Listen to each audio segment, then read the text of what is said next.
नमस्कार दोस्तों, एसआईआर 2026 के लिए एक ज़रूरी अपडेट आ चुका है। सभी बीएलओ साथियों के लिए ज़रूरी अपडेट है। अब सभी बीएलओ साथियों को बीएलओ रजिस्टर को तैयार करना अनिवार्य कर दिया गया है। दोस्तों, आपको एसआईआर 2026 के दौरान बीएलओ रजिस्टर किस प्रकार से तैयार करना है, क्योंकि ये सभी बीएलओ के लिए अनिवार्य है। तो इस वीडियो में मैं बीएलओ रजिस्टर को तैयार करने की पूरी जानकारी आपको स्टेप बाय स्टेप बताने वाला हूँ कि किस प्रकार से आपको उसमें एंट्रीज करनी है, किस प्रकार से आपको उसमें डिटेल्स फिल करनी है। तो वीडियो को आप अंत तक देखिए, क्योंकि ये आपके लिए बहुत ही हेल्पफुल होने वाला है।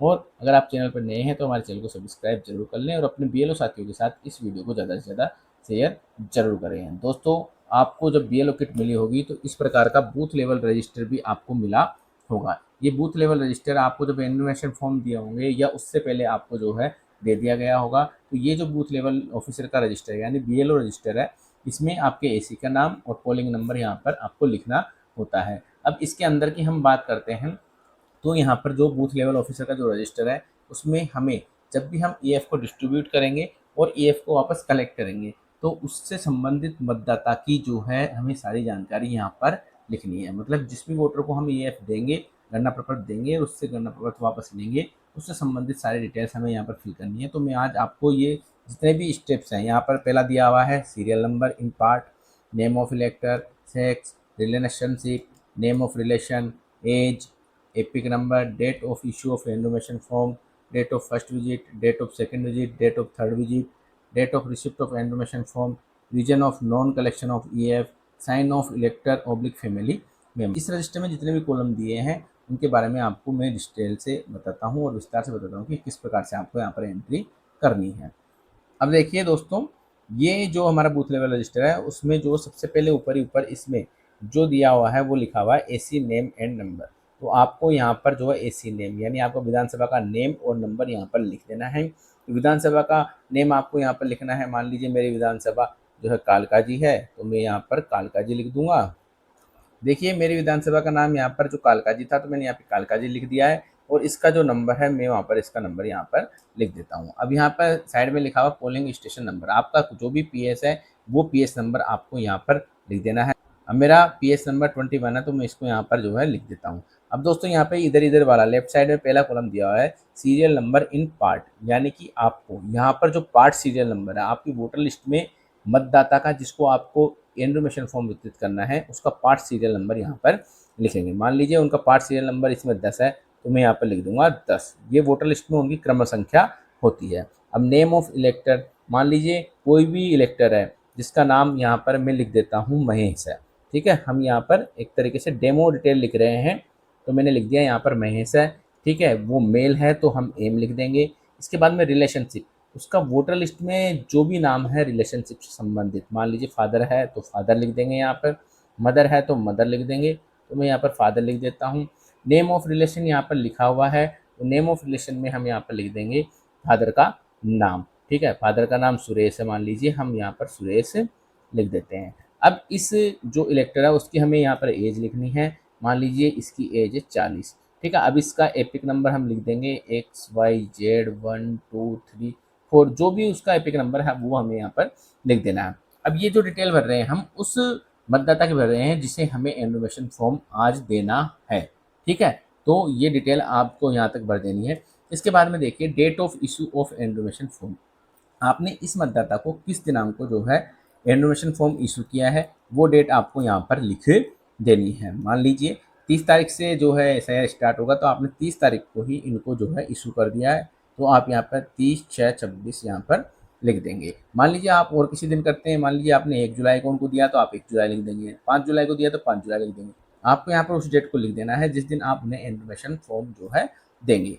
अब मान लीजिए वो आपको यहाँ पर मिलते नहीं है एनुमरेशन फॉर्म देने के लिए, तो आपको क्या करना है, आपको यहाँ पर ये वाली एंट्री नहीं करनी है। ठीक है, ये वाली एंट्री नहीं करनी है।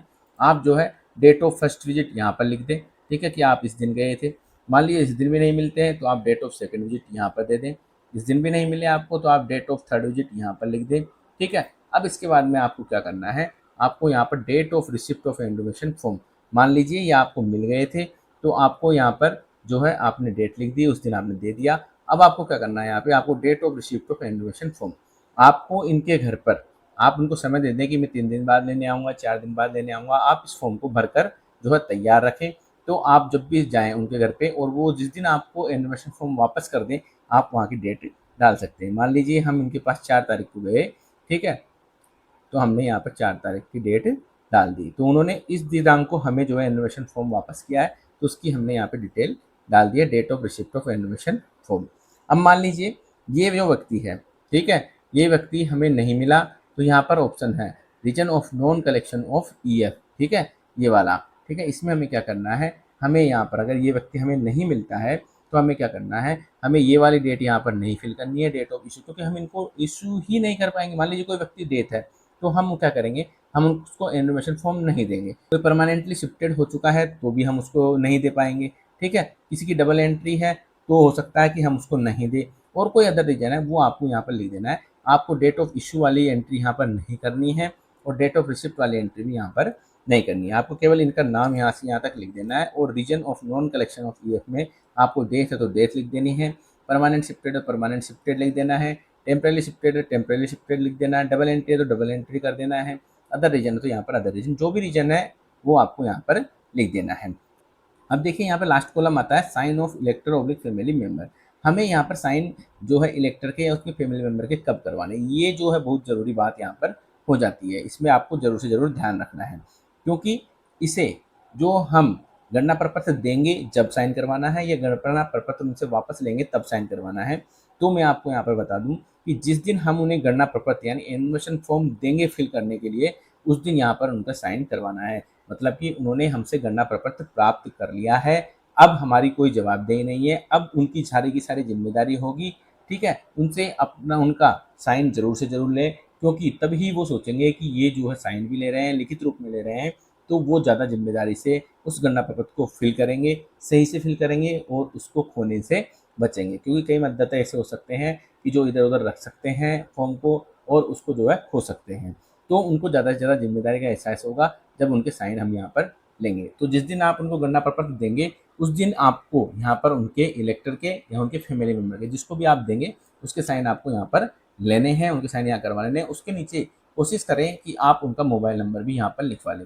इस रजिस्टर में एक मोबाइल नंबर का कॉलम भी होना चाहिए था, वो नहीं मिला, लेकिन आप कोशिश करें साथ के साथ उनके मोबाइल नंबर भी यहाँ पर ले लें। तो जिस दिन आप उनके घर पे लेने जाएँ, अगर मान लीजिए वो आपको नहीं मिलते हैं, तो आप उनसे मोबाइल नंबर से संपर्क कर सकते हैं। तो ये सारी डिटेल आपको यहाँ पर फिल कर देनी है। अब देखिए यहाँ पर साइन ऑफ बीएलओ होंगे, ठीक है? यहाँ पर साइन ऑफ बीएलओ सुपरवाइजर होंगे, यहाँ पर एईआरओ के साइन होंगे और यहाँ पर ईआरओ के साइन होंगे।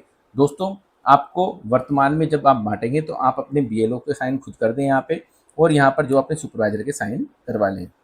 जब भी हमारा ये रजिस्टर फाइनल जमा होगा, तब यहाँ पर एईआरओ और ईआरओ के द्वारा साइन कर दिए जाएंगे। दोस्तों, आपको ये जरूर से जरूर ध्यान रखना है कि बीएलओ रजिस्टर में जो भी आप एंट्री करें वो सही से करें, गलत एंट्री यहाँ पर ना करें।